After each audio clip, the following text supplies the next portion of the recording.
பல்வேறு அமைப்புகளைச் சேர்ந்தவர்கள் மற்றும் பாரதிய ஜனதா கட்சியின் திருப்பூர் சட்டத்தை சார்பில் எனது நன்றியை வாழ்த்துக்களை தெரிவித்துக் கொள்கிறேன்.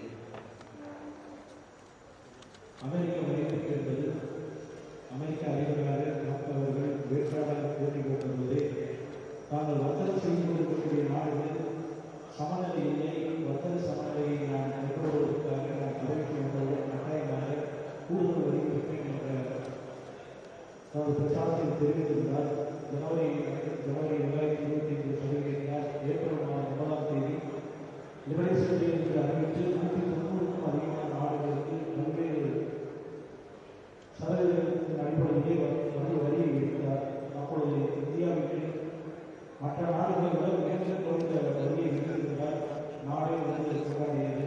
நமது நாட்டிற்கு பாரத பிரதமர் அவருடைய தனிப்பட்ட நட்பும் நமது நாட்டின் இன்றைய வளர்ச்சிக்கான இதற்கு வழிவகையை என்று கொண்டாடி கொண்டிருந்த வேலையில் தான் ஏற்றுமதி சமூகம் மொத்தமாக நாட்டில் மட்டுமல்ல அனைத்து உற்பத்தி சமூகம் உற்பத்தி சென்றார்கள் நல்லபடியாக அமெரிக்காவுக்கான வர்த்தகத்தை எப்படி பார்ப்போம் என்கின்ற கணக்கை செய்து கொண்டிருந்த போதுதான் மற்ற நாடுகளெல்லாம் அமெரிக்காவுக்கு அடைந்து அவர்கள் திடீரென்று இந்தியா எங்களுடைய பேச்சுவார்த்தையில் ஒத்துவரவில்லை என்ற ஒரு அடிப்படையிலே 25% நாம் வேறுகிறேன். அப்பொழுதும் இந்திய தரப்பிலிருந்து நாம் எந்த விதமான அடிப்படையில் தொழில்களுக்கும் தயாராக இருக்கின்ற அந்த கோபத்துடன் அடுத்ததாக ரஷ்யாவிலிருந்து நீங்கள் எண்ணெயை இறக்குமதி செய்கிறீர்கள் என்கிற அடிப்படையில் கூடுதலாக மேலும் 25% இருந்திருந்தார். அந்த நேரத்தில் தான் நமது நாட்டின் பாராளுமன்றம் அவர்கள் ராஜதந்திர நடவடிக்கையாக பிரெக்சிட் உள்ளிட்ட பல்வேறு முன்னெடுப்புகளை மிக தீவிரமாக முன்னெடுத்துக் கொண்டிருந்தார். அது உண்மையாகவே ஒரு அருமையான ஸ்ட்ராட்டஜி மூவ் தான் சொல்ல வேண்டும். நாட்டின் நலனுக்கான முக்கியமையுடைய டெக்ஸ்டைல் செக்டர் பாதிக்கிறது, கடல் சார்ந்த உணவு பாதிக்கிறது, இண்டஸ்ட்ரி பாதிக்கிறது, பார்மா செக்டர் பாதிக்கிறது பார்க்காம ஒரு நீண்ட காலத்தை தீர்வு தான் நமக்கு தற்காலிக தீர்வு வேண்டாம் என்ற அடிப்படையில் தொடர்ந்து பேச்சுவார்த்தை நடந்து கொண்டிருந்தது. ஒரு தினம் நமது வெளியுறவுத்துறை அமைச்சர்கள் பல்வேறு ஸ்ட்ராட்டஜிகளை வந்து மற்ற நாடுகள் நமது காமர்ஸ் மினிஸ்டர் அவர்கள் அவரது பணியை சிறப்பாக கொண்டிருந்தார். இந்த நேரத்தில் தான் நமக்கு யூகே உடனான வர்த்தக கையெழுத்தானது. அதை தொடர்ந்து இருவருக்கான ஐரோப்பியாவுக்கான வர்த்தக ஒப்பந்தம் ஜனவரி 27 கையெழுத்தானது. அது மகத்தான ஒப்பந்தம். மதர்ஸ் ஆஃப் ஆல் டீலிங் உலகமே வந்து உயர்ந்து பார்த்த அந்த அவ்வளோ சீக்கிரம் சைனாவுக்கு யாருமே எதிர்பார்க்கல. மிகப்பெரிய எதிர்பார்ப்பு அந்த சைனாவுக்கு பார்த்தோம்னா அமெரிக்கா சற்று ஏற்று பார்த்த ஒரு சூழ்நிலை வந்தது.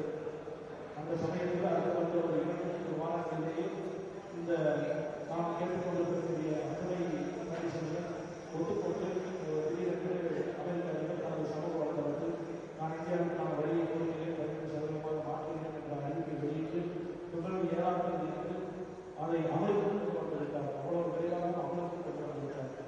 உள்ளபடியே 6-7 நாட்கள் ஆகஸ்ட் மாதத்திலிருந்து இந்த பிப்ரவரி 7ஆம் தேதி அமலுக்கு வரும் வரை நாடு முழுவதும் அமெரிக்காவுக்கு ஏற்றுமதி செய்யக்கூடிய அத்துணை துறைகளும் பாதித்ததாக இருக்கிறதால் நிச்சயமாக பாதித்தது. அது எந்த விதமான மாற்று கருத்துக்களை மத்திய அரசாங்கம் பல்வேறு உதவிகளை நாங்கள் கேட்டுக்கொண்டிருந்தாலும் கூட அதை தாமதம் மேம்பட்டது என்ற சிறு வருத்தம் என்று இருந்ததை நாங்கள் மறைத்து பேச விரும்பவில்லை. அப்படி ஒரு வருத்தம் இருந்ததால் என்னதான் செய்வது. ஆனால் நாடு என்று வரும்போது அனைவரும் நாட்டுக்காக நிற்க வேண்டும், தொழில் 2வது பட்சத்தில் இருக்க வேண்டும் என்கின்ற அந்த அடிப்படையிலும் விவசாய நலன்களை நாம் காப்பாற்ற வேண்டும். விவசாயிகள் தான் கோவிட் காலத்தில் கூட அனைத்து முறையில் இருக்கும்போது நமக்கெல்லாம் முதலமைச்சர்கள் அவர்களுடைய அந்த நன்றியோடு நாம் இருக்க வேண்டும் என்ற ஒரு காரணத்திற்காக தான் நமது மாநிலத்தில் பிரதமர் அவர்கள் தளத்தை நாம் வளர்க்க வேண்டும் என்று பல்வேறு வேறு சந்தைகளை நோக்கி நாம் பயணித்துக் கொண்டிருக்கிறோம். அமெரிக்கா இருக்கிறது நாம் இதை நிறுத்திவிட்டால் அங்கே ஒரு பெரிய ஒரு கலவரமான சூழ்நிலை தொழில் சார்ந்தவர்கள் உருவாகும். அதன் வாயிலாக இந்தியாவை நாம் வழங்கி கொண்டு வரலாம் என்ற ஒரு நினைவு இருந்தது அவர்களுக்கு. அந்த நினைவெல்லாம் கட்டுப்படியாக்கும் வகையில் இருக்கக்கூடிய தொழிலமைப்புகளும் சரி, தொழில் நிறுவனங்களும் சரி ஒத்துழைப்பு கொடுத்த காரணத்தினால் நாம் என்ன கேட்டோமோ அதை அளவுக்கும் அதையெல்லாம் ஒத்துக்கொண்டு ஒரு மிகப்பெரிய ஒரு ஒப்பந்தத்தை கொடுத்திருக்கிறார்கள்.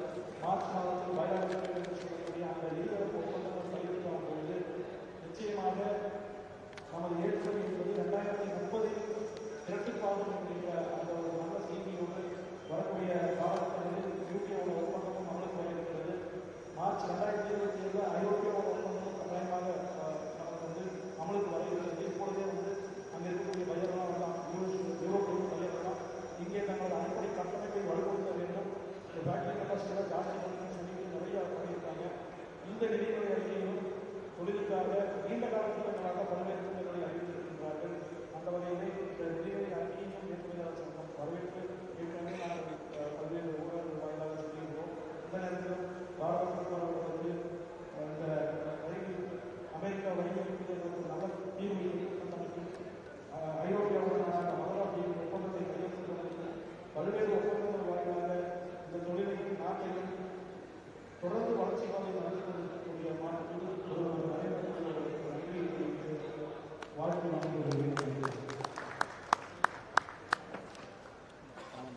வேண்டாம். இதில் தான் நான் பேசுகிறேன். ஆமாம், நீங்கள் கடைசி தலைவர் பேசுவார்னு சொல்லி கடைசி இதுதான் பேசுவோம். ஆமாம், ப்ரெஸ் மீட்டிங் முடிஞ்சதுக்கப்புறம் அரசியல் பேசுகிறேன், அரசியல் சாராக.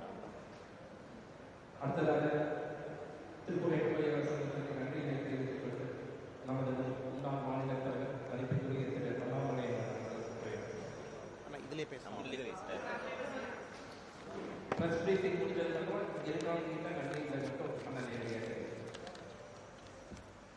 அண்ணா, பத்திரிகை நண்பர்களுக்கு எங்களுடைய முதற்க நன்றிகள். அதே போல் எங்களுடைய அழைப்பை ஏற்று இந்த சிறப்பு பத்திரிகையாளர் சந்திப்புக்கு வந்திருக்கக்கூடிய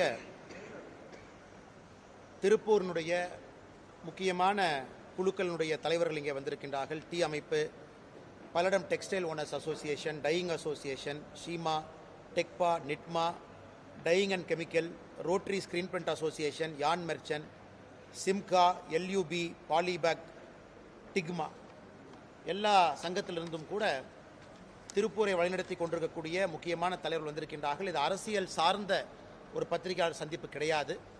அதனால் எந்த அரசியல் கேள்விகளையும் கூட நாங்கள் எடுக்க விரும்பலை. எங்களால் அவங்களுக்கு தேவையில்லாத சங்கடங்கள் வர வேண்டும் என்கின்ற ஒற்றை காரணத்திற்காக. மிக முக்கியமாக இந்த சிறப்பு பத்திரிகையாளர் சந்திப்பு நடத்தி கொண்டிருப்பதற்கான காரணம், நம்முடைய பாரத நாடு 2 முக்கியமான நாடுகளோடு அமைப்புகளோடு ஒரு டாரிஃப் ஒப்பந்தத்தை நாம் முடிவுக்கு கொண்டு வந்திருக்கின்றோம். அமெரிக்காவை பொறுத்தவரை 2025 ஜனவரி பிப்ரவரியில் ஆரம்பித்த இந்த பேச்சுவார்த்தை என்பது பிப்ரவரி 7ஆம் தேதி முடிவுக்கு வந்து ஃப்ரேம்வொர்க் இன்ட்ரியம் அக்ரிமெண்ட்டுக்கு கொண்டு வந்திருக்கோம். முதல் கட்ட பேச்சுவார்த்தை முடிந்து முதல் கட்டமாக ஒரு புரிந்துணர்வு ஒப்பந்தத்திற்கு நாம் வந்திருக்கின்றோம். ஐரோப்பிய யூனியன் நாட்டை பொறுத்தவரை 2009 பேச்சுவார்த்தை நடத்திக்கிட்டே வந்தோம். 2013 பேச்சுவார்த்தை நிறுத்தப்பட்டது. 2019 மறுபடியும் பேச்சுவார்த்தை ஆரம்பித்தோம். இன்னைக்கு 2026 ஜனவரி 27ஆம் தேதி ஐரோப்பிய யூனியன் நாடோடு ஒப்பந்தத்தை கொண்டு வந்திருக்கோம். அதுவும் மிக வேகமாக ஐரோப்பிய யூனியன் பார்லிமெண்ட்டில் அது ராட்டிஃபை ஆகணும். ஸோ அந்த ஃப்ரேம் ஒர்க்கும் கூட இன்னைக்கு கம்ப்ளீட் பண்ணியிருக்கோம். இந்த இரண்டும் கூட இன்னைக்கு தமிழ்நாட்டு மக்களுக்கு தெரியப்படுத்த வேண்டும் என்பதற்காக இந்த பத்திரிகையாளர் சந்திப்பு. இன்னைக்கு அமெரிக்காவை பொறுத்தவரை $30 ட்ரில்லியன் இருக்கக்கூடிய ஒரு மிகப்பெரிய ஒரு நாடு.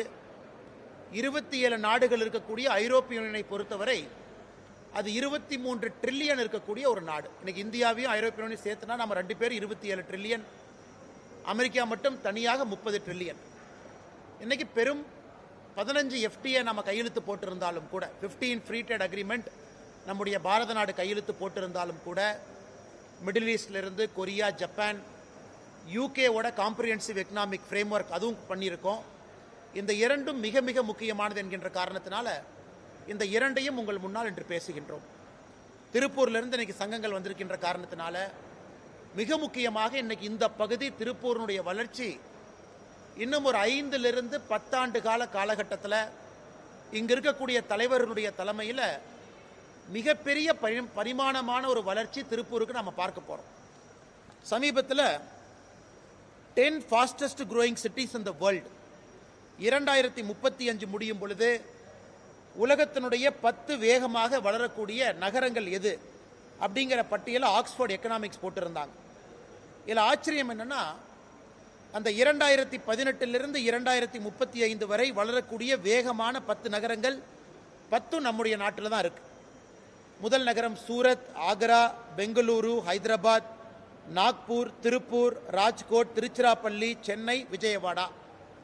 அதில் திருப்பூர் நகரத்தை பொறுத்தவரை ஒரு ஆண்டும் கூட குறைந்தபட்சம் 8% வளர்ச்சி இருக்குன்னு சொல்றாங்க. 2035 முடியும் பொழுது உலகத்தினுடைய வேகமாக வளரக்கூடிய நகரத்தில் திருப்பூரினுடைய பட்டியல் 6லும், திருச்சிராப்பள்ளி 8லும், சென்னை 9லும் இருக்கும். அதாவது வேகமாக வளரக்கூடிய வளர்ச்சி. இதுக்கெல்லாம் மிகப்பெரிய அஸ்திவாரம் என்பது தொழில்துறை, பிஸ்னஸ் மட்டும்தான். இன்னைக்கு திருப்பூர் மட்டுமே டெக்ஸ்டைல் அலைடு செக்டர்ஸ், ஒருங்கிணைந்த டெக்ஸ்டைல் இண்டஸ்ட்ரி கிட்டத்தட்ட 1 மில்லியனுக்கு மேற்பட்ட வேலை வாய்ப்பை உருவாக்குறாங்க. இந்த 2 ட்ரேட் ஒர்க் அக்ரிமெண்ட் நம்ம பார்க்கும் பொழுது 2030 இன்னும் 4 ஆண்டுகள் முடியும் பொழுது இன்னும் 50%, இன்னும் 5 லட்சம் பேர் திருப்பூரை ஒட்டி மட்டுமே அவர்களுக்கு எக்ஸ்ட்ரா வேலை வாய்ப்பு ஜென்ரேட் ஆகக்கூடிய ஒரு விஷயத்தை நம்ம பார்க்குறோம். 1 மில்லியன் 10 லட்சத்திலிருந்து 15 லட்சமாக இந்த வேலை வாய்ப்பு ஃபார்மல் எம்ப்ளாய்மெண்ட் உயரப்போகுது.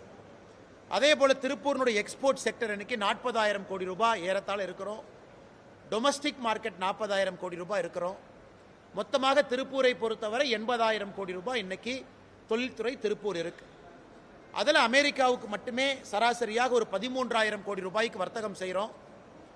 ஐரோப்பிய யூனியன், அங்கே இருக்கக்கூடிய பிரிட்டன், யுனைடெட் கிங்டம் 2 பேர்த்தையும் சேர்த்தணும் அப்படின்னா அது கிட்டத்தட்ட ஒரு 18,000 19,000 கோடி. இப்போ திருப்பூரினுடைய 40,000 கோடி ரூபாய் எக்ஸ்போர்ட், டெக்ஸ்டைல் எக்ஸ்போர்ட்டில் அமெரிக்கா, ஐரோப்பிய யூனியன், யுனைடெட் கிங்டம் இந்த 3 அமைப்புகள் மட்டுமே முழுமையாக 32,000 கோடி வந்துடுதுங்க. மிச்சம் 8,000 கோடி உலகம் முழுவதுமே ஒப்பந்தம் பண்ணுறாங்க. இது மிக வேகமாக இரட்டிப்பாக போகிறத நம்ம பார்க்குறோம். இந்த 2 அக்ரிமெண்ட்னால என்ன லாபம்னு கேட்டிங்கன்னா, திருப்பூரினுடைய வளர்ச்சி, தொழில்துறையினுடைய வளர்ச்சி, இன்னும் நிறைய லட்சம் மக்களுக்கு வேலை வாய்ப்பு ஏற்படக்கூடிய ஒரு வாய்ப்பு. இன்னைக்கு அமெரிக்காவை மட்டும் நாம் எடுத்துக்கிட்டோம் அப்படின்னா, இன்னைக்கு அமெரிக்காவை பொறுத்தவரை நம்ம டெக்ஸ்டைல் செக்டர் அமெரிக்காவுக்கு மொத்தமாக இருக்கக்கூடிய $120 பில்லியன் மார்க்கெட்டில் இன்னைக்கு இந்தியாவுடைய கையில் $9.8 பில்லியன் தான் இருக்கு. சைனா 32 பில்லியன் பண்ணுறாங்க, வியட்நாம் 17 பில்லியன், நாம் 9.8 பில்லியன் பண்ணுறோம். இது மிக வேகமாக குறைந்தபட்சம் 2030 வரும் பொழுது இது 13 to 14 பில்லியன் போகும் என்கின்ற ஒரு கணிப்பை பொருளாதார வல்லுநர்கள் சொல்றாங்க. ஐரோப்பிய யூனியனை பொறுத்தவரை 27 நாடுகள் இருக்கக்கூடிய அமைப்பை பொறுத்தவரை அங்க இன்னைக்கு $248 பில்லியன் அதனுடைய மொத்த டெக்ஸ்டைல் அவங்க வெளியிருந்து வாங்குறாங்க. அதுல இந்தியா 5% தான் நமக்கு அதில் இருக்கு. 2030 முடியும் பொழுது 10% நாம போவோம். அங்கேயும் கூட இரட்டிப்பாக போகுது.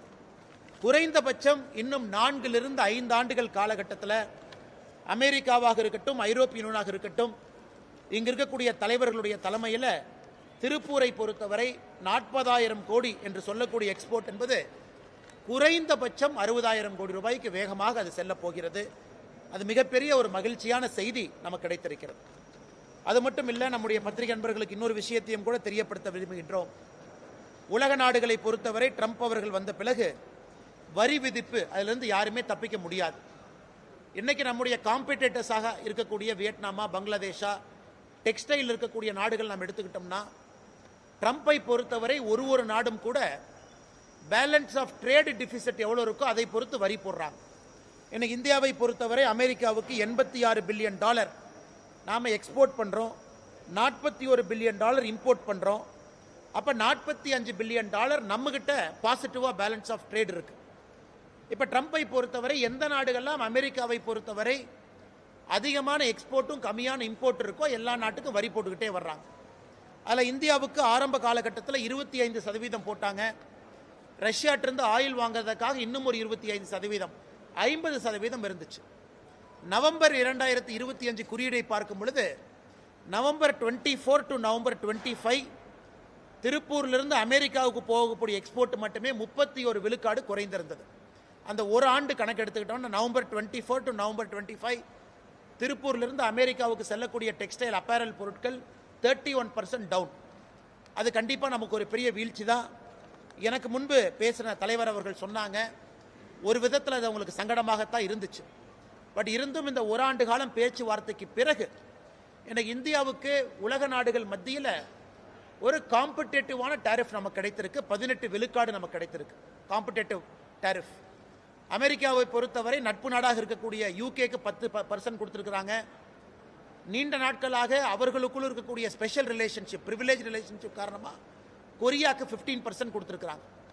இன்னைக்கு இந்தியாவிற்கு 18% அந்த டீலில் நமக்கு கிடைத்திருப்பதே நம்முடைய பாரத பிரதமர் நரேந்திர மோடி அவர்கள் எவ்வளவு பொறுமையாக, சாதுரியமாக அமெரிக்காவோடு இந்த பேச்சுவார்த்தை நடத்தி திரு பியூஷ் கோயல் அவர்கள் அவருடைய குழு எவ்வளவு சிறப்பாக இதை கொண்டு வந்திருக்கின்றார்கள் என்பதற்கு ஒரு உதாரணம்.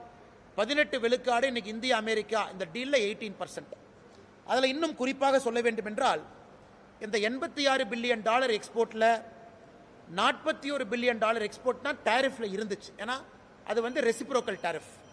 இன்னைக்கு அந்த $41 பில்லியன் டாரிஃபில் கிட்டத்தட்ட 10 பில்லியன் ஜீரோ டியூட்டி ஆக்சஸில் இருக்கும், 31 பில்லியன் அந்த கூட்ஸ் மட்டும் 18% இருக்கு.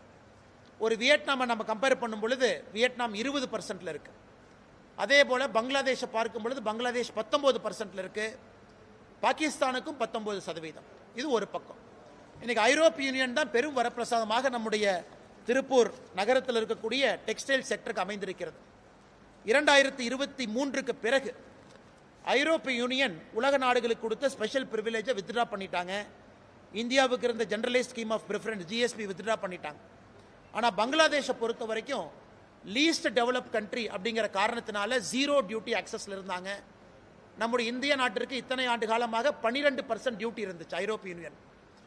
ஐரோப்பிய யூனியனுடைய அவ்வளோ பெரிய மார்க்கெட் $248 பில்லியன் அப்பேரல் மார்க்கெட்டில் இன்னைக்கு நீங்கள் ஷேர் பார்த்தீங்கன்னா பங்களாதேஷனுடைய ஷேர் மிக அதிகப்படியாக இருக்கு. அந்த $248 பில்லியன் மார்க்கெட்டில் சைனா 28% இருக்கிறாங்க, பங்களாதேஷ் 22% இருக்கிறாங்க. இந்தியாவை பொறுத்த வரைக்கும் 5% தான் இருந்தோம். ஆனால் இந்த டீலுக்கு பிறகு ஐரோப்பிய யூனியன் இந்த டீலுக்கு பிறகு இந்தியாவுக்கான டெக்ஸ்டைல் டாரிஃப் என்பது 0% ஐரோப்பிய யூனியனோடு நமக்கு கிடைத்திருக்கிறது. அப்போ பங்களாதேஷ்க்கு இத்தனை ஆண்டு காலமாக 0%, இந்தியாவிற்கு 12% இருந்தது. இந்த ஐரோப்பிய யூனியன் டீலுக்கு பிறகு இந்தியாவுக்கும் 0%, பங்களாதேஷுக்கும் 0%. ஏன்னா பங்களாதேஷ் லீஸ்ட் டெவலப் கண்ட்ரியாக இருக்கிறாங்க. அதனால் ஐரோப்பிய யூனியன் மார்க்கெட் நம்முடைய திருப்பூர் டெக்ஸ்டைல் இண்டஸ்ட்ரியில் இருக்கக்கூடிய எல்லோருக்குமே பெரிய அளவில் ஓப்பன் ஆகுது. வருகின்ற காலத்தில் நம்ம சொன்னது போல 40,000 கோடியிலிருந்து 60,000 கோடி ரூபாய்க்கு மிக வேகமாக முன்னேறுவார்கள் என்கின்ற முழு நம்பிக்கை நமக்கு இருக்கு. அது மட்டும் இல்லாமல் இன்னைக்கு டெக்ஸ்டைல் அண்ட் அப்பேரல் நாம் பார்க்கும் பொழுது நம்முடைய காம்படிட்டர் சைனாக்கு 35% டாரிஃப் அமெரிக்கா போட்டிருக்கிறாங்க. வியட்நாம் 20%, பங்களாதேஷ்க்கு 19%. அதே போல் லெதர் அண்ட் ஃபுட்வேர் நம்முடைய காம்படிட்டர்ஸாக இருக்கக்கூடிய சைனாக்கு 35, வியட்நாம் 20, இந்தோனேஷியா 19, கம்போடியா 19. டாய்ஸ் அதிலும் இந்தியாவுக்கு 18, ஆனால் சைனா, வியட்நாம், இந்தோனேஷியா இன்னும் அதிகம். மிஷினரி அண்ட் பார்ட்ஸ் நமக்கு காம்படிட்டர்ஸாக இருக்கக்கூடிய நாடுகள் பார்த்தீங்கன்னா Malaysia 19, Thailand 19, Vietnam 20%. Home decker மிக முக்கியமான market, China 35, Vietnam 20, Malaysia 19%. Gems and jewellery Surat அந்த பகுதியெல்லாம் காம்படேட்டிவாக நமக்கு 18%, சைனா 35, சவுத் ஆப்பிரிக்கா 30, தாய்லாந்து 19. நம்முடைய காம்படேட்டர்ஸ் இன் ஈச் செக்மெண்ட் இன்னைக்கு எல்லா நாடுகளையும் விட ஒரு சிறந்த ஒரு டாரிஃப் டீல் நம்முடைய நாட்டுக்கு கிடைச்சிருக்கு. நிச்சயமாக வருகின்ற காலத்தில் மிக வேகமான வளர்ச்சி. இன்னைக்கு ஆக்ஸ்போர்ட் எக்கனாமிக்ஸ் சொல்கிறாங்க, மிக வேகமாக வளரக்கூடிய நாட்டில் மாநகரத்தில் 6வது இருக்கக்கூடிய திருப்பூர் இன்னும் வேகமாக இன்னும் விரைவாக வளரும் என்கின்ற முழு நம்பிக்கை எங்களுக்கு இருக்கு. அது மட்டும் இல்லை, பத்திரிகை நண்பர்களை பொறுத்தவரை இன்னைக்கு நமக்கு என்ன பெரிய ஒரு எக்ஸைட்மெண்ட்னாங்க, இன்னைக்கு திருப்பூர் வளரும் பொழுது, திருப்பூர் நகரம் வளரும் பொழுது, டெக்ஸ்டைல் வளரும் பொழுது வேஜஸும் காம்படேட்டிவாக வளரும். கொடுக்கக்கூடிய நிறைய பேர் 5 லட்சம் பேர் எக்ஸ்ட்ரா எம்ப்ளாய்மெண்ட்டுக்கு வர்றாங்க. இங்கே வரக்கூடிய எக்கானமி பெர்கலேட் ஆகும். திருப்பூரை சுற்றி, கோயம்புத்தூரை சுற்றி கிட்டத்தட்ட நம்ம சொல்லக்கூடிய 60,000 கோடி ரூபாய் எக்ஸ்போர்ட் மார்க்கெட் மட்டுமே நம்ம பேசுகிறோம். இவ்வளவு பணம் ட்ரிக்கிள் டவுன் எக்கனாமிக்ஸ், இவ்வளவு பணம் பெர்குலேட் ஆகும் பொழுது இந்த பரிமாண வளர்ச்சி, இந்த கோயம்புத்தூர், திருப்பூர் இந்த பகுதியெல்லாம் முழுமையாக மாறி இருக்கும் என்பதில் மாற்று கருத்தும் இல்லை. இன்னைக்கு குறிப்பாக நம்ம கேபிஆர் மில் ஸ்டாக் ப்ரைஸாக இருக்கட்டும், கோகுல்தாஸ் எக்ஸ்போர்ட் ஸ்டாக் ப்ரைஸாக இருக்கட்டும், இன்னைக்கு மார்க்கெட்டில் ஒரு சின்ன சலசலப்பு, ஒரு 3லிருந்து 5% அவங்க ஸ்டாக் மார்க்கெட் இன்னைக்கு டவுன் ஆயிருக்கு. காரணம், மார்க்கெட்டில் எல்லோருமே குறிப்பாக எதிர்க்கட்சி நண்பர்கள் சொல்வது, இன்னைக்கு பங்களாதேஷ் பாருங்க, அவங்க அமெரிக்காவோடு பேச்சுவார்த்தை நடத்தி பங்களாதேஷுக்கு அமெரிக்கா ஒரு சிறப்பு அந்தஸ்து நேற்று கொடுத்துருக்குறாங்க. அவங்களுடைய டாரிஃப் 19% இருந்தாலும் கூட பங்களாதேஷை பொறுத்தவரை அவங்களுக்கு சில டெக்ஸ்டைல் குட்ஸை அவங்க அமெரிக்காவுக்கு அனுப்பும் பொழுது அது 0 டாரிஃபில் அது போக போகுது. ஆனால் இந்தியாவுக்கு 18% என்பது. பங்களாதேஷை பொறுத்தவரை அமெரிக்கா இன்னொரு ஒப்பந்தம் போட்டிருக்காங்க. அமெரிக்காவிலிருந்து வாங்கக்கூடிய காட்டன், அமெரிக்காவிலிருந்து வாங்கக்கூடிய மேன்மேடு ஃபைபர் MMF, இந்த இரண்டையும் பயன்படுத்தி பங்களாதேஷ் அதில் உற்பத்தி செய்யக்கூடிய டெக்ஸ்டைல் பொருளை திரும்ப அமெரிக்காவுக்கு அனுப்புகிறாங்க. அப்படின்னா அதுக்கு 0% டாரிஃப் அப்படிங்கிற ஒரு நெகோசியேஷனை கொண்டு வந்திருக்கிறாங்க. இதை பற்றி யாரும் பயப்பட வேண்டிய அவசியம் இல்லை. குறிப்பாக எக்ஸ்பர்ட்ஸ் இங்கே இருக்கிறாங்க. பங்களாதேஷை பொறுத்த வரைக்கும் இன்னைக்கு அவங்களுடைய பவர் பிரச்சனையில் இருக்கிறாங்க. இன்ஃப்ளேஷன் 9% இருக்குது. நிலையான பொருளாதாரம் இல்லாத ஒரு நாடாக மாறி இருக்கிறாங்க. பிப்ரவரி 1ஆம் தேதியிலிருந்து பங்களாதேஷனுடைய டெக்ஸ்டைல் எக்ஸ்போர்ட்டர்ஸ் அவங்க ஸ்ட்ரைக்கில் இருக்கிறாங்க. காரணம் பவர் கிரைசிஸ் இல்லைன்னு. அதனால் அமெரிக்காவிலிருந்து காட்டனை வாங்கி அதில் உற்பத்தி செய்யக்கூடிய பொருளை திரும்ப பங்களாதேஷ் அமெரிக்கா கொடுக்கும் பொழுது அது 0% போகுது. ஆனால் இந்தியாவை பொறுத்தவரை நமக்கு முழு நம்பிக்கை இருக்கு. அடுத்த கட்டம் இந்த ஃப்ரேம் ஒர்க் அக்ரிமெண்ட்லேருந்து முழு அக்ரிமெண்ட்டுக்கு நாம் போகும் பொழுது நம்முடைய மத்திய அரசு எல்லா விஷயத்தையும் பார்த்து பேசி இன்னும் சிறப்பான ஒரு அக்ரிமெண்ட்டை நமக்கு கொடுப்பார்கள் என்கின்ற நம்பிக்கை முழுமையாக நமக்கு இருக்கு.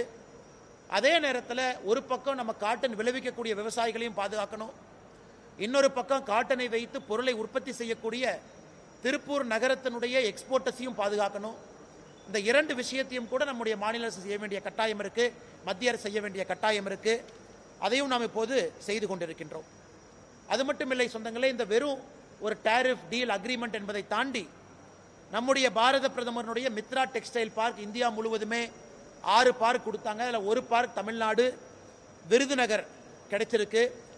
அது கிட்டத்தட்ட 1542 ஏக்கரில் ஒரு இன்டகிரேட்டட் டெக்ஸ்டைல் பார்க், டையிங்கிலிருந்து வெளியே வரக்கூடிய ஃபைனல் அவுட்புட் வரைக்கும் ஒரே இடத்துல கொண்டு வந்திருக்கிறாங்க.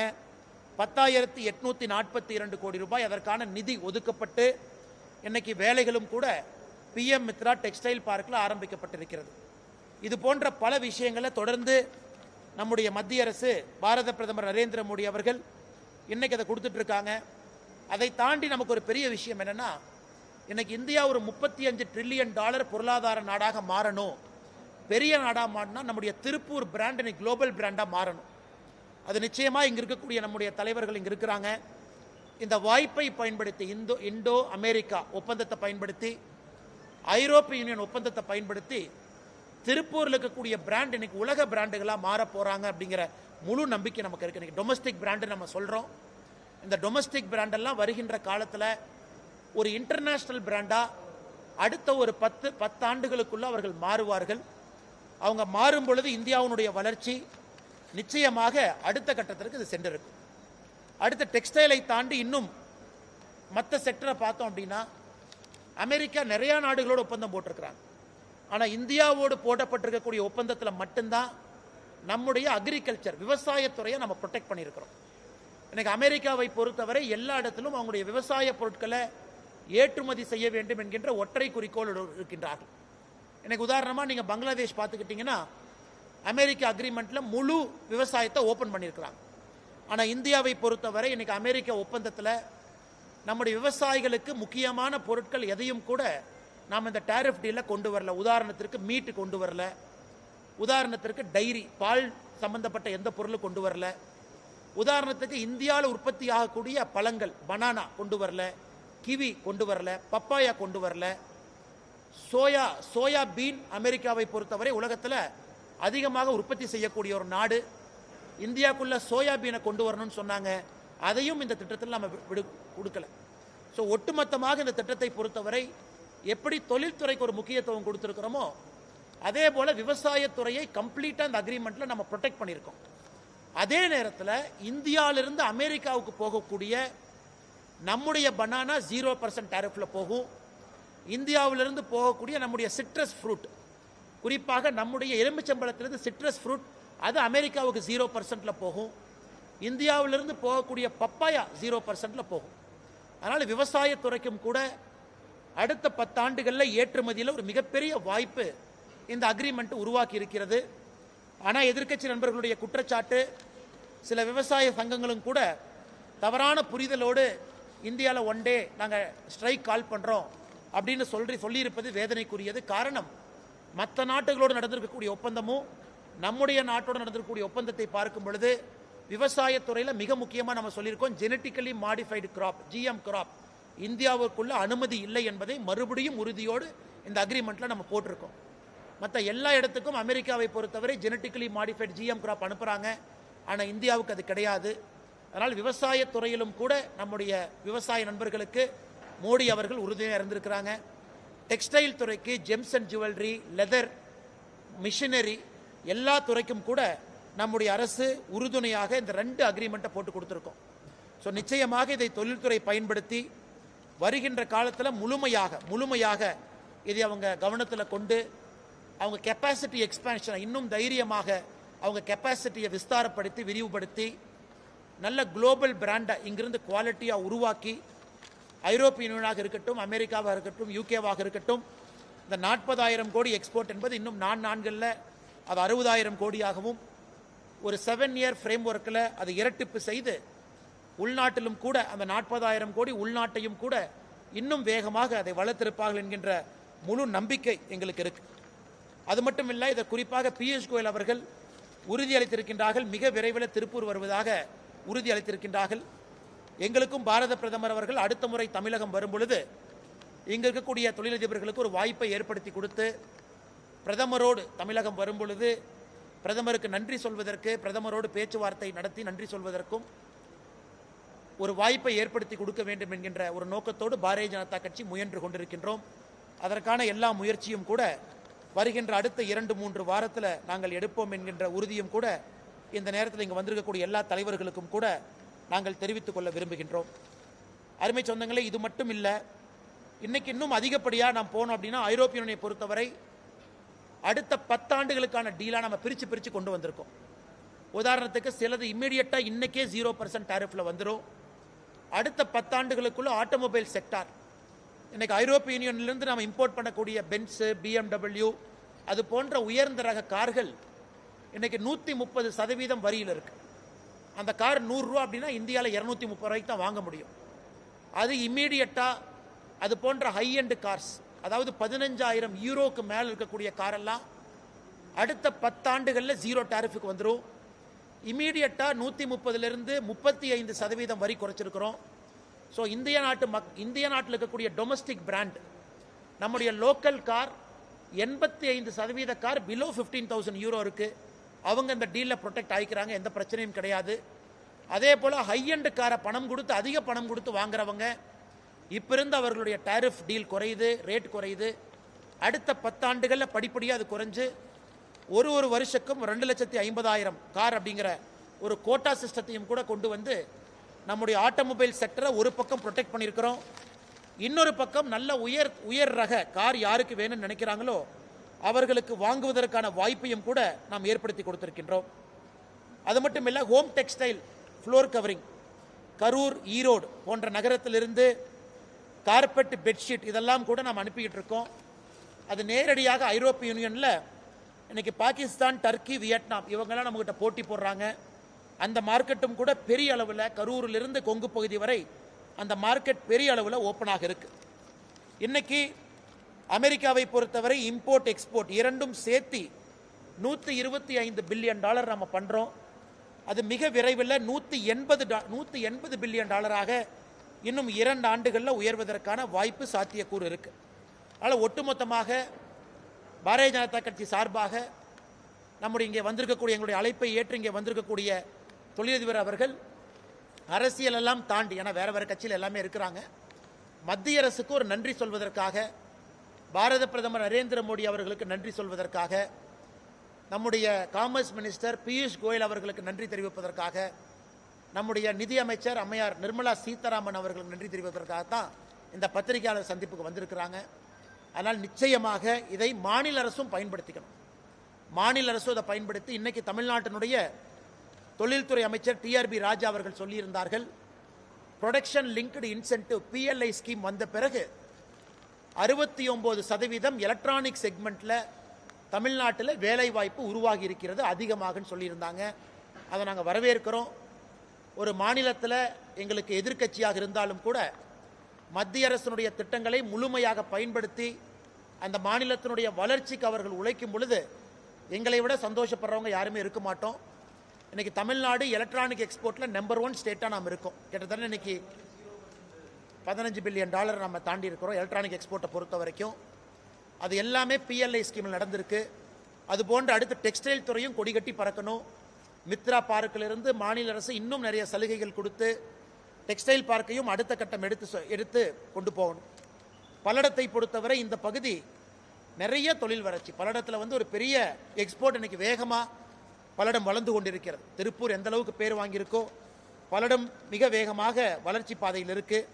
அதனால் பல்லடத்தை பொறுத்தவரை எங்களுக்கு முழு நம்பிக்கை. இந்த டீல் பல்லடம் பகுதியினுடைய இந்த பகுதியினுடைய நெசவாள பெருமக்களுக்கு, ஏன்னா இன்டகிரேட்டட் வேல்யூ செயின், ஒரு பக்கம் யான் வரணும், ஒரு பக்கம் ஸ்பின்னிங் பண்ணணும், ஒரு பக்கம் அதை எடுத்துகிட்டு போகணும். மொத்தம் இந்த இன்டகிரேட்டட் வேல்யூ செயின் இந்த பகுதி சோமனூரில் ஆரம்பித்து பல்லடம் வரை மொத்தமாக இந்த இன்டகிரேட்டட் வேல்யூ செயின் எல்லோருக்குமே இதனுடைய முழு பெனிஃபிட் கிடைக்கும் என்கின்ற முழு நம்பிக்கை எங்களுக்கு இருக்குது. அதனால் எங்களுடைய அழைப்பை ஏற்று இங்கே வந்த எல்லா திருப்பூர் பல்லடம் பகுதியினுடைய அசோசியேஷனுடைய தலைவர்களுக்கு எங்களுடைய நெஞ்சார்ந்த நன்றியை தெரிவித்துக் கொள்வதோடு மட்டுமல்லாமல் இந்த ஓராண்டு காலமாக பொறுமையாக இருந்ததுக்காக நன்றியும் தெரிவிச்சுக்கிறோம். மிக பொறுமையாக இருந்தாங்க. அவங்க ப்ராஃபிட் மார்ஜினை குறைச்சிக்கிட்டாங்க. கஸ்டமரை விடக்கூடாது என்கின்ற ஒற்றை காரணத்திற்காக நிறைய எக்ஸ்போர்ட் யூனிட் அதை லாஸுக்கு கூட கொடுக்க ஆரம்பித்தாங்க. ஆனால் அவங்களுக்கு முழு நம்பிக்கை இருந்துச்சு, நம்முடைய அரசு மிக வேகமாக நமக்கு ஒரு நல்ல ஒப்பந்தத்தை கொடுப்பாங்கிற நம்பிக்கை அவங்களுக்கு இருந்துச்சு. அதனால் பொறுமையாக இருந்த எல்லா திருப்பூர் இந்த பகுதியினுடைய எல்லா சங்கத்தினுடைய தலைவர்களுக்கும் இந்த நேரத்தில் எங்களுடைய நெஞ்சார்ந்த நன்றிகளையும் வணக்கத்தையும் தெரிவித்துக் கொள்கின்றோம். அதே நேரத்தில் பத்திரிகை நண்பர்களுக்கு இது சம்பந்தமான கேள்விகள் இருந்தால் கேள்வி கேளுங்கன்னா பதில் சொல்றோம். நன்றிங்க.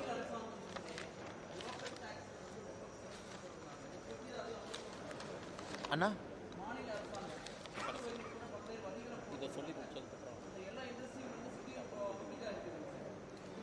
அண்ணா ஏன்னா இதில் வந்து நிறைய தலைவர்களோடு இருக்கிறாங்கன்னா அரசியல் கேள்விகளை தவிர்க்கிறாங்கன்னா நம்ம பேசுவோம். பழனி இருக்குது, நாளை கோயம்புத்தூரில் பேசுவோங்கன்னா ஒரே பதில் என்னென்னா, மாநில அரசை பொறுத்தவரை ஈடு கொடுத்து அவர்களும் நல்ல ஒரு காம்படேட்டிவ் என்விரான்மெண்ட்டை உருவாக்க வேண்டும் என்பது எங்களுடைய வேண்டுகோள்.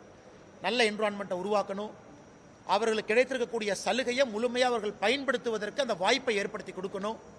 அதனால் நிச்சயமாக அது கரண்ட் ரேட்லேருந்து, டாக்ஸேஷன்லேருந்து, சலுகைகள்லேருந்து எல்லாமே நம்ம கொடுக்கணும். மாநில அரசும் இணைந்து பாடுபடுவார்கள் என்கின்ற முழு நம்பிக்கை எங்களுக்கு இருக்கு.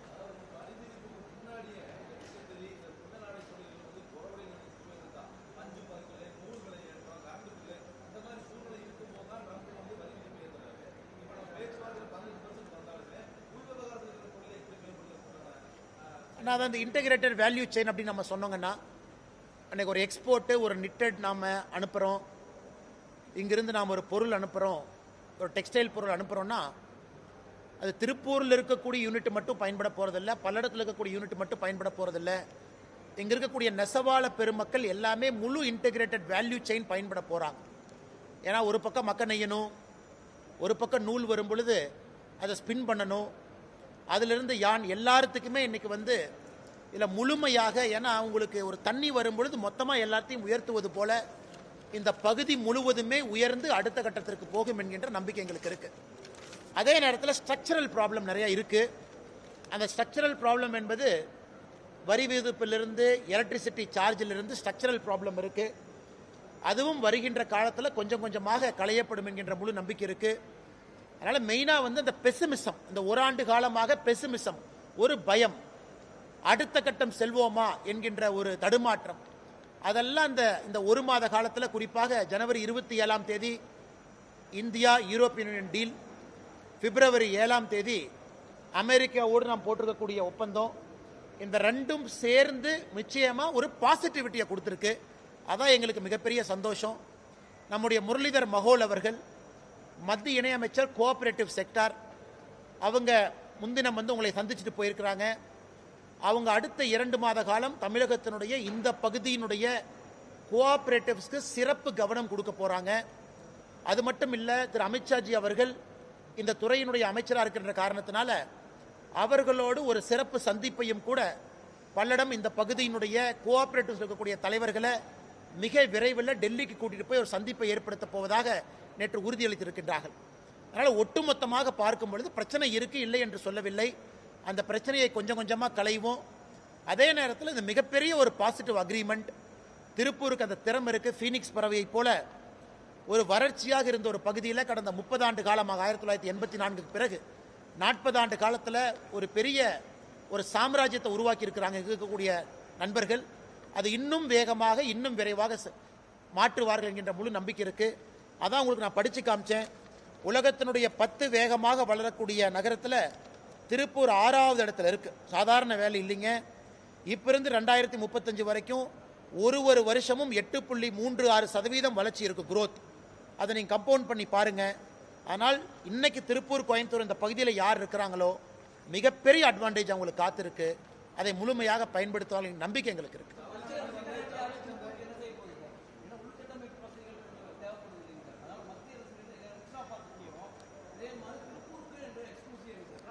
ஆனால் மத்திய அரசை பொறுத்தவரை இந்த டாரிஃப் அக்ரிமெண்ட், ட்ரேட் அக்ரிமெண்ட்ல டெக்ஸ்டைலுக்கு ரொம்ப முக்கியத்துவம் கொடுத்துருக்காங்க. டெக்ஸ்டைல்னா நம்ம தான்.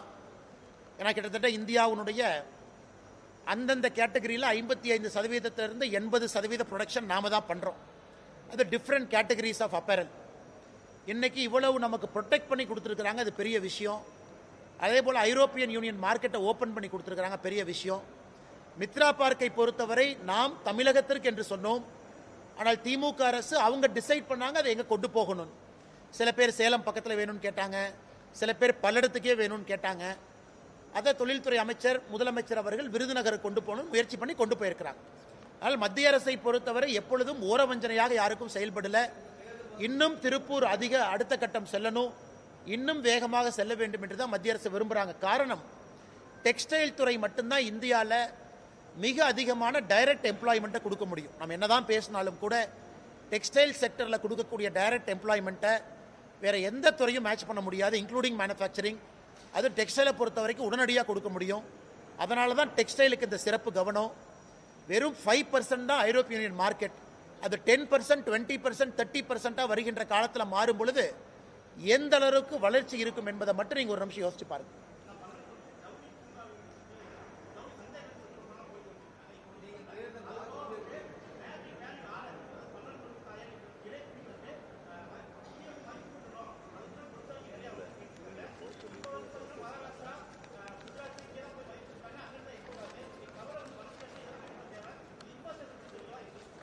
அண்ணா, இன்னைக்கு இந்த அமெரிக்காவோட இந்த 18% டாரிஃப் டீல் சொன்னதுல சில்க்குக்கு வந்து 0%. அந்த 18% டாரிஃப் டீல் இருக்கக்கூடியதுல சில்க்குக்கு வந்து 0%. அது ஒரு பெரிய வாய்ப்பு நமக்கு. ஆனால் குறிப்பாக சில்க்குக்கு அதிக முக்கியத்துவம் நம்ம கொடுக்கணும் இந்த பகுதியை பொறுத்தவரை. அதற்கான எல்லா முயற்சியும் நம்ம எடுக்கிறோம். குறிப்பாக முரளிதர் மொகுல் அவங்க வந்ததே கோஆபரேட்டிவ்ஸை பலப்படுத்தாம அடுத்த கட்டம் நாம் செல்ல முடியாது என்கின்ற நோக்கம். அதனால் அவங்க ஒரு நாள் சுற்றுப்பயணம் பண்ணி ஞாயிற்றுக்கிழமை அன்னைக்கு கோஆபரேட்டிவ் செக்டரோட பேசிட்டு போயிருக்கிறாங்க. அமித்ஷாஜியோடு ஒரு மீட்டிங்கை ஏற்படுத்த போறாங்க. ஏன்னா அவர் தான் கோஆபரேட்டிவ் துறையினுடைய அமைச்சர். அதனால் நியாயமான கேள்விங்கன்னா, இதற்கான ஒரு ஜவுளி பூங்காவை நம்ம உருவாக்க வேண்டிய கட்டாயம் நமக்கு இருக்கு. ஒரு டெக்ஸ்டைல் பார்க் அங்கே போயிருச்சு. இன்னைக்கு வந்து விருதுநகரில் இருக்கு, 6ல் 1 அங்கே போயிருக்கு, 5 டிஃப்ரெண்ட் பார்ட்ஸ் ஆஃப் இந்தியா. அடுத்த கட்டம் இந்த பகுதியை மையப்படுத்தி ஒரு ஜவுளி பூங்காவை கொண்டு வருவதற்கான எல்லா முயற்சியும் நாங்கள் எடுத்துக்கிட்டே தான் இருக்கோம். குறிப்பாக 2020 ஸ்டாப் ஆகிருக்கக்கூடிய அந்த சப்சிடி பேஸ்ட் எஸ்டிபி அதையும் திரும்ப கொண்டு வருவதற்கான முயற்சி எடுக்கிறோம். தொடர்ந்து நாங்கள் செய்து கொண்டே தான் இருக்கின்றோம். அடுத்து அடிப்படை கட்டமைப்பை பொறுத்தவரை இன்னைக்கு நம்முடைய திருப்பூரை பொறுத்தவரைக்கும் ஒரு பெரிய சேலஞ்ச் அவங்களுக்கு.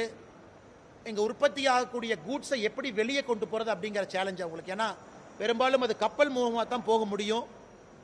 இன்னைக்கு அந்த டிரான்ஸ்ஷிப்மெண்ட் போர்ட் கொழும்புல தான் இந்த பகுதியினுடைய டிரான்ஸ்ஷிப்மெண்ட் போர்ட் இருந்துச்சு.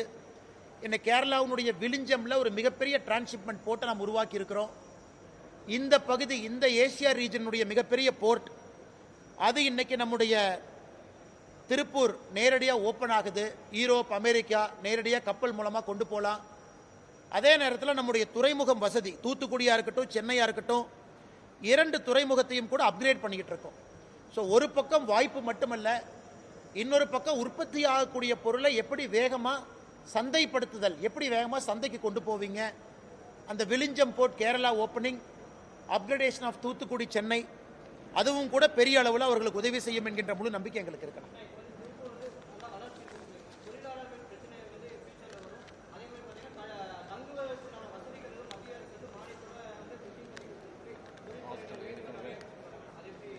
ஆனால் அது ஆல்ரெடி பேச ஆரம்பிச்சிருக்கிறாங்கன்னா, நெக்ஸ்ட் லெவல் ஆஃப் க்ரோத்தை பொறுத்த வரைக்கும் இன்னைக்கு தொழிலாளர்களுடைய நலனுக்கும் முக்கியத்துவம் கொடுக்கணும். ஒரு நல்ல குவாலிட்டியான என்விரான்மெண்ட்டில் வேலை பார்க்கணும். ஏன் பங்களாதேஷ் நம்ம இவ்வளோ சொன்னாலும் கூட அது ஒரு ஸ்வெட் ஷாப் மாதிரி அடிமாட்டு ரேட்டில் வேலை செய்யக்கூடிய தொழிலாளர்களை கசக்கி பிழிஞ்சு பங்களாதேஷ் வேலை வாங்குறாங்க. ஆனால் திருப்பூரை பொறுத்தவரை அப்படி இல்லை. முதலாளிகளும் வளர்கின்றார்கள், தொழிலாளர்களும் வளர்கின்றார்கள். அது திருப்பூருடைய ஒரு யூனிக் மார்க்கெட் எக்கானமி. அது இன்னைக்கு பங்களாதேஷ் பாருங்க, 80% பங்களாதேஷை பாருங்க, அவங்க எக்ஸ்போர்ட்டுங்கிறது 80% டெக்ஸ்டைல். ஆனால் ஜிடிபியில் அது 10% மட்டும்தான். ஆனால் இங்கே நமக்கு நிச்சயமா நமக்கு ஒரு பெரிய நம்பிக்கை இருக்கிறது. வருகின்ற காலத்தில் தொழிலாளர் நலனும் முன்னிலைப்படுத்தி அவங்க மேலே போவாங்க. அதே நேரத்தில் இன்டகிரேட்டட் ஹாஸ்டல் வசதி, தங்குவதற்கான வசதி. ஏன்னா ஒரு பக்கம் நமக்கு வடமாநில தொழிலாளர்கள் வேணும், இன்னொரு பக்கம் அவர்களை வரவேற்கக்கூடிய ஒரு சூழலை உருவாக்கணும் தமிழகத்தில். ரெண்டுமே முக்கியம். நமக்கு வடமாநில தொழிலாளரே வேண்டாம் அப்படின்னு அரசியல் கட்சிகள் பேசுவதை தவிர்த்து, இன்னைக்கு அடுத்த 3 வருஷத்தில் நாம் இன்னைக்கு 5 லட்சம் பேர் எக்ஸ்ட்ரா வேலை வாய்ப்பை உருவாக்குவோம் சொல்ற 10 லட்சத்திலிருந்து 15 லட்சமா மாறும் பொழுது அதில் வடமாநில தொழிலாளர்கள் நிறைய வருவதற்கான வாய்ப்பு இருக்கு. அதனால் இன்னைக்கு நாம தொழிலாளர்களுக்கு தேவையான ஹாஸ்டல், அது மானியத்தோட யூனியன் கவர்மெண்ட் அவங்க ஒரு டிராஃப்ட் பேப்பர் ரிலீஸ் பண்ணியிருக்காங்க. அதாவது ஒரு தொழிலாளர்கள் தங்குவதற்கான ஹாஸ்டல் வசதி, அதற்கு மத்திய அரசினுடைய சப்சிடி, அதுக்கான டிராஃப்ட் பேப்பரை மத்திய அரசு ரிலீஸ் பண்ணியிருக்கிறாங்க. அதுவும் கூட நண்பர் கேட்ட கேள்வி இன்னைக்கு ப்ராசஸில் இருக்கு. நிறைய ஆட்டோமேட்டட் மிஷின்ஸ்க்கு மானியம் கொடுக்குறாங்க. புதிய டெக்ஸ்டைல் ரக மிஷினுக்கு மானியம் கொடுக்குறாங்க. அதுவும் கூட ஒரு நல்ல விஷயம். உங்கள்கிட்ட பேசி கொண்டிருக்கும் பொழுதே நம்முடைய பியூஷ் கோயல்ஜி அவர் அலுவலகத்திலேருந்து ஒரு மெசேஜ் அனுப்பிச்சிருக்கிறாங்க. நாளைக்கு டெல்லியில் திருப்பூர்னுடைய தொழில் சங்கத்தினுடைய தலைவர்களை புதுடெல்லியில் பியூஷ் கோயல் அவர்கள் நாளைக்கு சந்திக்க இருக்கிறாங்க. நாளைக்கு டெல்லியில் இந்த மீட்டிங் நடக்குது.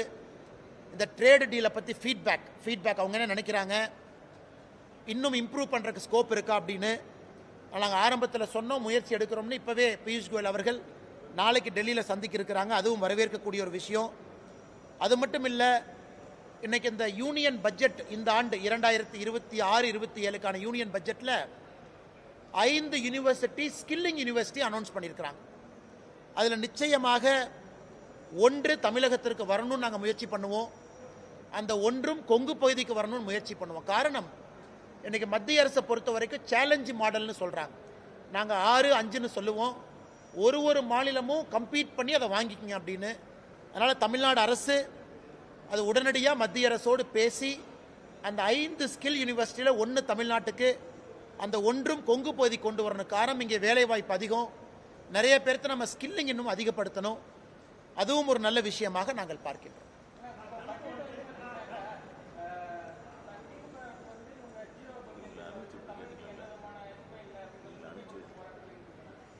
அண்ணா, நீங்கள் ஒரே நிமிஷம் இருந்தீங்கன்னா நம்ம தொழில்துறைக்கு நன்றி சொல்லிட்டு அவங்க போனதுக்கப்புறம் நீங்கள் கேட்குற கேள்விக்கு பதில் சொல்கிறோம். சரிங்கண்ணா. ஏன்னா அவங்க அரசியல் கேள்விக்கு பதில் சொல்லி அவங்க சங்கடப்பட்டாங்கன்னா தப்பாக போயிருங்க. அது அரசியல் கேள்விக்கு தான் பதில் சொல்லி இல்லைங்களா?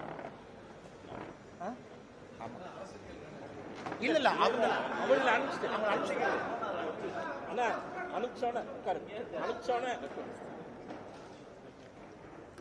அனைத்து துறையினர்களும் இந்த நேரத்தில் எங்களது நன்றிகளை தெரிவித்துக் கொள்கிறோம். திருப்பூர் எக்ஸ்போர்ட்டர்ஸ் அசோசியேஷன் அவர்களுக்கும், பல்லடா டெக்ஸ்டைல் ஓனர்கள் அனைவருக்கும், அதே மாதிரி டையிங் அசோசியேஷன், டெக்மா போன்ற அனைத்து அமைப்புகளுக்கும் இந்த நேரத்தில் எங்களது நன்றிகளை தெரிவித்துக் கொள்கின்றோம். நன்றிங்கண்ணா. எல்லாத்தையும் நன்றிங்கண்ணா.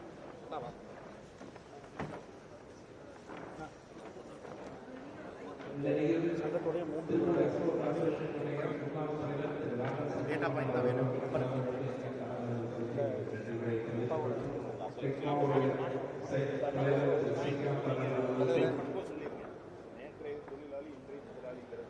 திருப்பூருடைய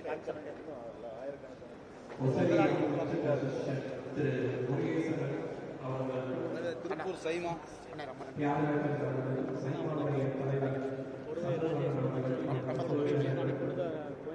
சரி சரி எடுத்துட்டு பாருங்கண்ணா.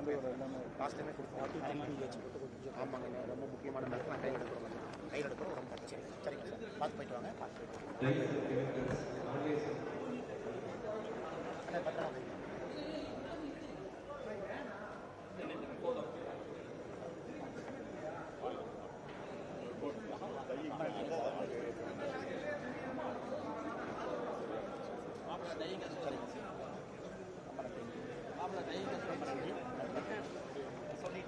Tyson Chemicals, Narius, Tying Association, Tyson Chemicals, Narius,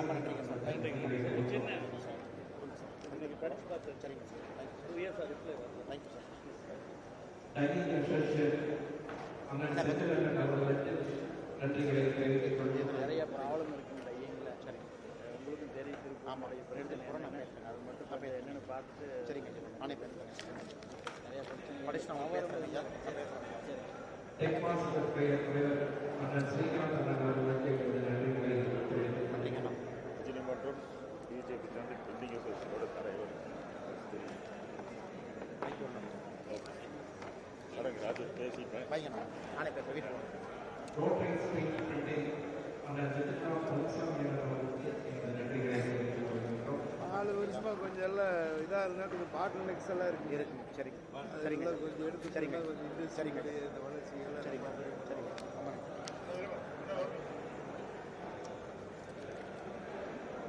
thank you sir.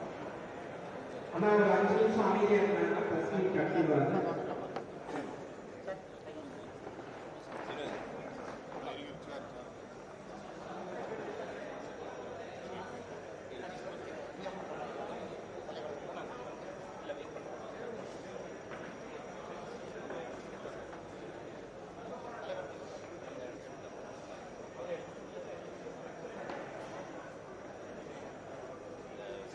அங்கே லேட் ஆயிடுச்சு, பழனி போகிறதுக்கு லேட் ஆயிடுச்சு. அண்ணா எங்கே உட்காந்துண்ணா?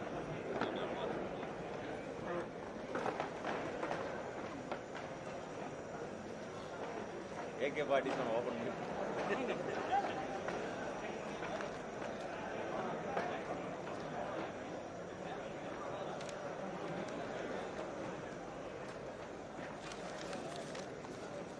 அதை கையில் வச்சு தேவையான டேட்டா அதில் இருக்கு.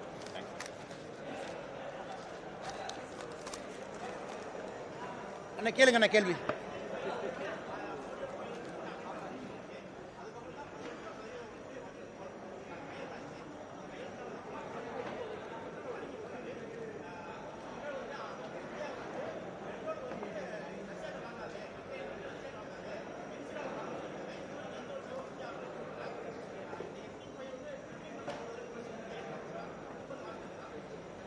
அண்ணே, நம்முடைய வெளியுறவுத்துறை செயலாளர் அவர்கள் இதற்கு பதில் சொல்லியிருக்கிறாங்க. நேற்று இந்தியாவை பொறுத்தவரை நம்முடைய எரிபொருள் பெட்ரோலியம் ப்ராடக்ட் உலக நாடுகளில் எங்கே காம்படிட்டிவாக இருக்கோ அங்கே இந்தியா வாங்கும் அப்படின்னு நம்ம சொல்லியிருக்கோம். இதுதான் மத்திய அரசினுடைய அதிகாரப்பூர்வமான பதில். ஏன்னா பியூஷ் கோயல் அவர்கள் பத்திரிகையாளர் சந்திப்பில் இதே கேள்வியை கேட்ட பொழுது ட்ரேடு என்னுடைய இலாக்கா, நான் பதில் சொல்லிட்டேன், அதை வெளியுறவுத்துறை தான் சொல்ல வேண்டும் என்று சொல்லியிருந்தார்கள். இந்த அக்ரிமெண்ட்டுக்கும் ரஷ்யாவிலிருந்து வாங்கக்கூடிய ஆயிலுக்கு என்ன சம்பந்தம், வெனிசுலாவிலிருந்து ஆயில் வாங்க போகிறோமா அப்படிங்கிற கேள்விக்கு வெளியுறவுத்துறை செயலாளர் அவர்கள் சொல்லியிருக்கக்கூடிய பதில், இந்தியாவை பொறுத்தவரை உலக நாடுகளில் எங்கே பெட்ரோலியம் ப்ராடக்ட் எரிபொருள் காம்படிட்டிவாக இருக்கோ அங்கே இந்தியா போய் நம்ம வாங்குவோம். நம்முடைய சாவரினிட்டி, அதாவது நம்முடைய நாட்டினுடைய இறையாண்மை என்பது எங்கேயுமே நம்ம காம்ப்ரமைஸ் பண்ணலை. ஏன்னா இந்த டீலில் உங்களுக்கே தெரியும், எந்த நாட்டுக்கும் இல்லாத ஒரு பர்சன்டேஜ் நமக்கு கிடைச்சிருக்கு. காம்படேட்டிவ் வியட்நாம் நான் உங்களுக்கு உதாரணத்துக்கு சொன்னேன் 19, கம்போடியா 20, சைனா 35%, இந்தியாவை பொறுத்தவரை 18%. அதில் மிக முக்கியமானது, எல்லா நாடுகளுமே அமெரிக்காவுடைய விவசாய பொருளை உள்ளே விட்டுட்டாங்க.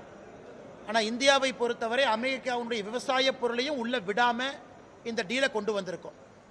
எப்பொழுதுமே திராட்சை புளிக்கிறதுன்னு சொல்லுவாங்க எதிர்க்கட்சி நண்பர்கள். ஏன்னா அவங்க 2013 வரைக்கும், 2009 13 வரைக்கும் முயற்சி பண்ணாங்க. ஐரோப்பிய யூனியனோடு அவங்களால டீல் பண்ண முடியல. இன்னைக்கு நாம் இந்த சாதனையை செய்த காரணத்தினால காங்கிரஸ் கட்சி, குறிப்பாக மரியாதைக்குரிய எதிர்க்கட்சி தலைவர் திரு ராகுல் காந்தி அவர்கள் எல்லோருமே அந்த பழம் புளிக்குது அப்படிங்கிற மாதிரி தேவையில்லாத அபாண்டமான சில குற்றச்சாட்டுகளை வைக்கின்றார்கள். அதையும் மத்திய அரசு எந்த இடத்துல மறுக்கணுமோ மறுத்திருக்கிறாங்க. தலைவர் கொஞ்சம் சத்தமா கேளுங்க சார்.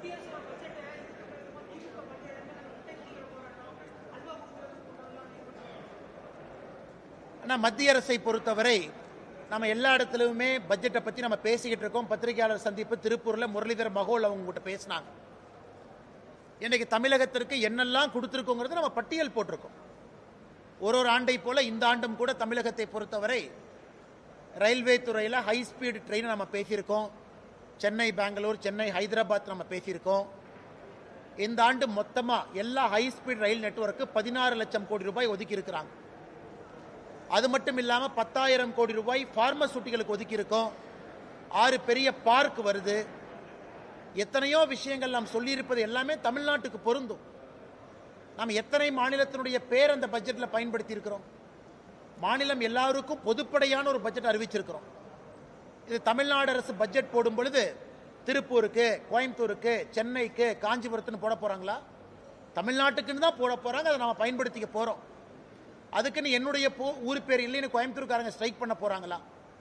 அதாவது எங்களுக்கு கொடுக்க வேண்டிய நிதி வரல, சொல்லட்டும், பதில் சொல்றோம். இந்த பட்ஜெட்ல எல்லாத்துக்கும் அறிவிச்சாங்க. நான் தமிழ்நாட்டுக்கு மட்டும் ஓர வஞ்சனையா அந்த பணத்தை ரிலீஸ் பண்ண மாட்டாங்க, சொல்லட்டும், நாங்கள் பதில் சொல்றோம். அதனால் இந்த பட்ஜெட்டை பொறுத்தவரை தமிழகத்திற்கு பல விஷயங்களை இந்தியா முழுவதும் காமன் ஸ்கீமா சொல்லியிருக்கோம். தமிழ்நாட்டுக்கும் பொருந்தும். இதை நேற்று பாராளுமன்றத்தில் நிதியமைச்சர் திருமதி நிர்மலா சீதாராமன் அவர்கள் பாயிண்ட் பை பாயிண்ட் ரிபட்டல் கொடுத்திருக்காங்க. உங்க தொலைக்காட்சியில கூட அதை நீங்க ஒளிபரப்புனீங்க. அதற்கான நேரமும் காலமும் இன்னும் இருக்குங்கன்னா, நாம் என்ன பிப்ரவரியில தான் இருக்கோங்கண்ணா, இன்னும் டைம் இருக்கு. அந்த நேரம் காலம் வரும் பொழுது தேர்தலை பத்தி பேசுவோங்கண்ணா.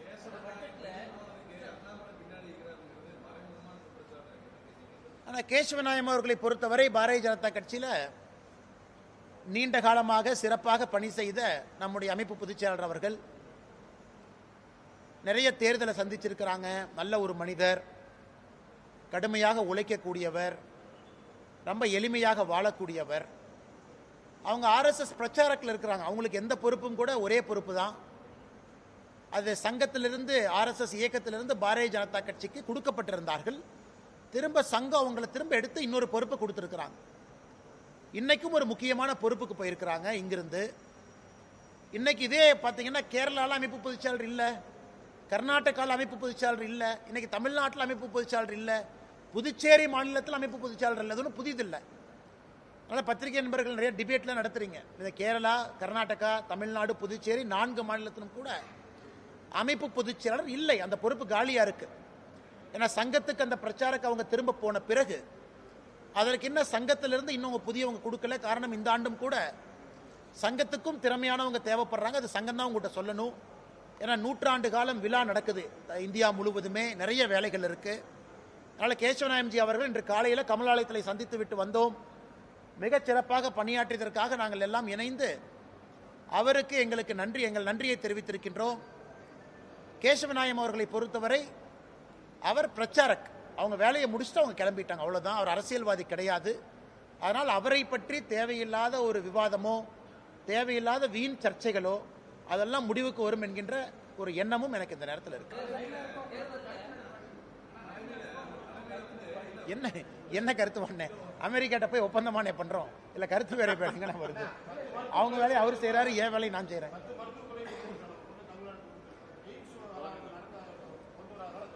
அண்ணா இல்லைங்க அண்ணா, எய்ம்ஸ் உங்களுக்கு மிக தீவிரமா சொல்லிட்டோம்னா எல்லாமே 11 மருத்துவக் கல்லூரி மட்டுமல்ல, இன்னைக்கு இந்தியாவில் அதிகப்படியான அரசு மருத்துவக் கல்லூரி இருக்கக்கூடிய ஒரு மாநிலமும் தமிழகம் தான். அது எல்லாத்துக்கும் தெரியும். ஒரே நேரத்தில் எந்த மாநிலத்துக்கும் ஒரே ஷாட்டில் 11 கொடுக்கல, அதுவும் தமிழ்நாடு தான். எய்ம்ஸை பொறுத்த வரைக்கும் பணிகள் நடக்கிறத நீங்கள் எல்லாம் பார்க்குறீங்க, நடந்துக்கிட்டு இருக்கு. முழு பயன்பாட்டிற்கு விரைவில் வர இருக்கு, அதுவும் உங்களுக்கு பார்த்துக்கிட்டு இருக்கீங்க. ஆனால் முதலமைச்சர் மு.க. ஸ்டாலின் அவர்கள் நம்முடைய மாநிலத்திற்கு இத்தனை ஆயிரம் கோடி செலவு செய்து எய்ம்ஸ் கொடுக்குறாங்க, அதை போய் பார்க்கலாம் அப்படின்னு போய் பார்த்தாரா?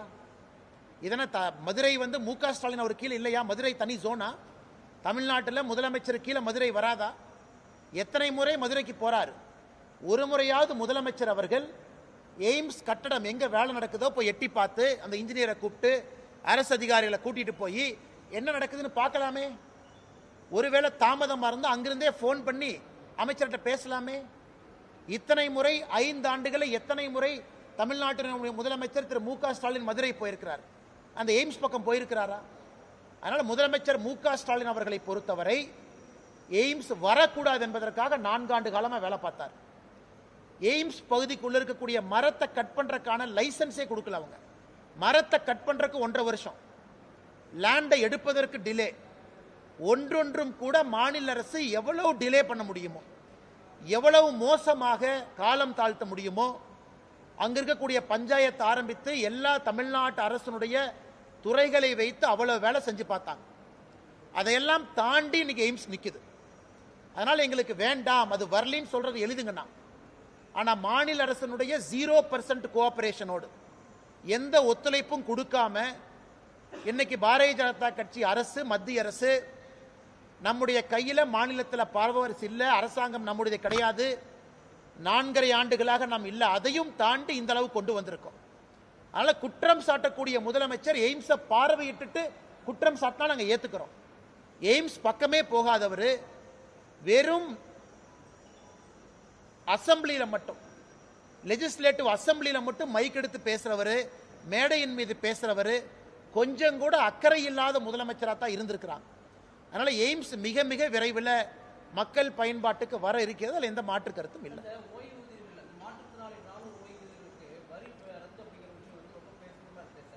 ஆனா இன்னைக்கு ராணுவத்தை பொறுத்தவரை சூப்பர் அனுவேஷன், ஒரு பணியில் சேர்ந்து சூப்பர் அனுவேஷன் ஆகியிருக்கிறவங்க அதன் பிறகு டாக்ஸ் கட்டுறாங்க, வருமான வரி கட்டுறாங்க. இன்னைக்கு ராணுவத்தில் சேர்ந்து இடையில அவங்களுக்கு இன்ஜுரி ஆயிருச்சு அப்படின்னா அவங்களுக்கு 2 ப்ராசஸ் இருக்கு. ஒன்று, இன்ஜுரி ஆன பிறகு ராணுவத்திலேயே கண்டினியூ பண்றது, இன்ஜுரி ஆன பிறகு ராணுவத்திலிருந்து வெளியே வந்துடுறது.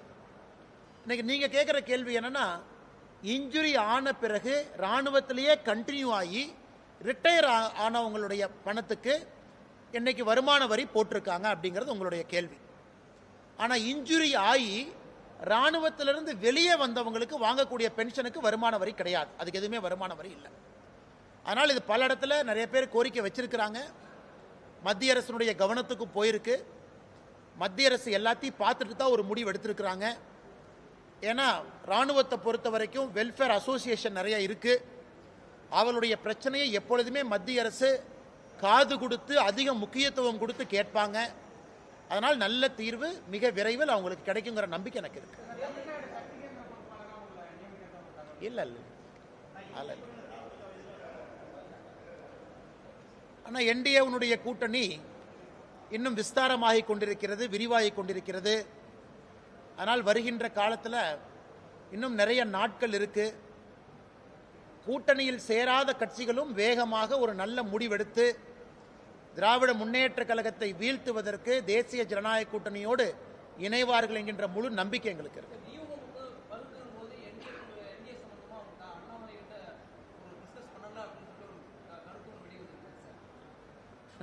நான் பொதுப்படையா பேசுற கருத்துக்கு நான் பதில் சொல்றேங்கண்ணா, நான் மைக்கில் பேசின கருத்துக்கு பதில் சொல்றேங்கண்ணா.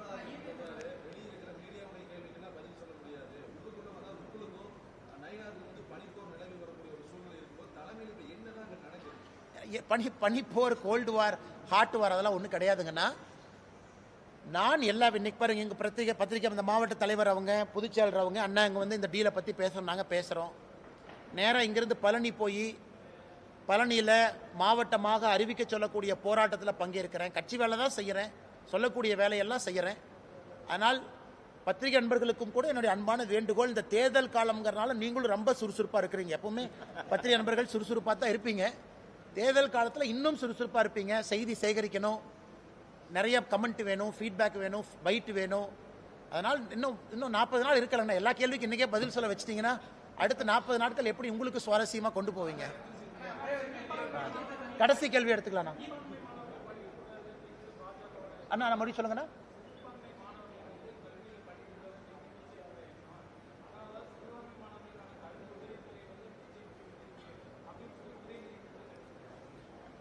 அண்ணா எனக்கு தெரியலங்கண்ணா, உதயநிதி ஸ்டாலின் அவர்கள் வாழ்க்கையில் நியூஸ் பேப்பர் படிக்கிறாரா, டிவி பார்க்குறாரா, ஏதாச்சும் கூட இருக்கக்கூடிய செக்ரட்டரிட்ட ஏதாச்சும் கேட்குறாரா காது கொடுத்து எனக்கு டவுட்டாக இருக்கு.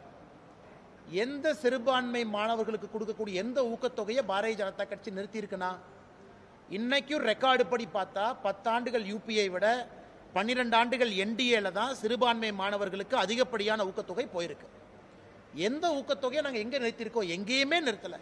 ஹஜ் சப்சிடி அதிகமாக இருக்கு. சிறுபான்மையருக்கு என்னெல்லாம் ஒரு அரசாக செய்ய முடியுமோ எல்லாத்தையும் நம்ம செஞ்சிருக்கோம். மேடைக்கு மேடை பொய் சொல்லக்கூடிய காரம் ஆரம்பிச்சிருச்சு.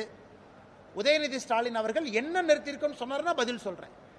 எதுவுமே இல்லாம சிறுபான்மையர் வாக்கு வங்கி அவங்க கிட்ட வேணுங்கிறதுக்காக பாரதிய ஜனதா கட்சியின் மீது அபாண்டமான குற்றச்சாட்டை ஏன் வைக்கணும்?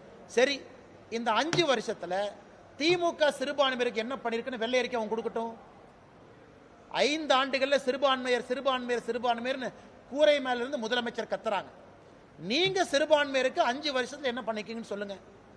அதே நேரத்தில் பெரும்பான்மை சமுதாயமாக இருக்கக்கூடிய இந்து சமுதாயம் உட்பட பெரும்பான்மை சமுதாயத்திற்கு என்ன பண்ணிருக்கீங்கன்னு சொல்லுங்க. யாருக்கும் எதுவுமே செய்யல. ஆனா சிறுபான்மை வாக்குக்காக வெறும் பொய்யையும் புரளையும் மட்டும் கிளப்பக்கூடிய ஒரு வேலையைத்தான் உதயநிதி ஸ்டாலின் செய்யறார். நன்றிங்க. டீயும் காஃபி எப்படின்னா ஒன்னா ஆத்துறது?